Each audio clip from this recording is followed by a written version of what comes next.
ನನ್ನ ಕಡೆ ಒಂದು ಭಾರಿ ಪ್ಲಾನ್ ಬಂದೈತಿ. ಹೆಂಗೋ ನಮ್ಮ 3 ಮಂದಿದು ಸಿಬಿಲ್ ಸ್ಕೋರ್ ಚಲೋ ಐತಿ ಭಾಳ.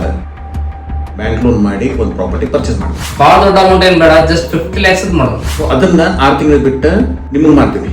ನೀವು ಅದನ್ನ ಬ್ಯಾಂಕ್ ಲೋನ್ ಮಾಡಿ ನೀವು ಆ ಪ್ರಾಪರ್ಟಿನ 1 ಕೋಟಿಗೆ ಪರ್ಚೇಸ್ ಮಾಡಿ. ನಾನು ನಿನ್ ಕಡೆ 1 ಕೋಟಿ ತೊಗೊಂತೀನಿ, 6 ತಿಂಗಳ ಆಮೇಲೆ 2 ಕೋಟಿಗೆ ನಾ ಇವಂಗ್ ಮಾಡ್ತೀನಿ. ನೀನು 6 ತಿಂಗಳ ಆಮೇಲೆ ರವಿಗೆ ಇತ್ಲಿಂದ ರೀವ್ಯಾಲ್ಯೂಷನ್ ಮಾಡಿ 3 ಕೋಟಿ ಮಾಡಿ. ಏನು ಲೋನ್ ಮಾಡಿ ತಗೋಂತಂದು ಹೇಳ್ತಾ ಇದ್ರಲ್ಲ, ಬ್ಯಾಂಕ್ನವ್ರಿಗೆ ಏನು ತೆಲಿಗಿಲಿ ಕೆಟ್ಟತಿಲ್ಲ ಅವ್ರಿಗೆ.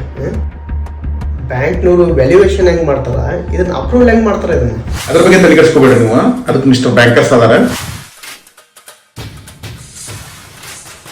ಪ್ರಾಪರ್ಟಿ ವ್ಯಾಲ್ಯೂಯೇಷನ್ ಮತ್ತು ಲೋನ್ ಅಪ್ರೂವಲ್ ಬಗ್ಗೆ ತಲೆ ಕೆಡಿಸ್ಕೋಬೇಡ್ರಿ. ನನ್ನ ಶೇರ್ನ ಮರಿಬೇಡ್ರಿ. 2007 ಫೈನಾನ್ಷಿಯಲ್ ಕ್ರೈಸಿಸ್ ಹಿಂಗೆ ಬಂದಿತ್ತು.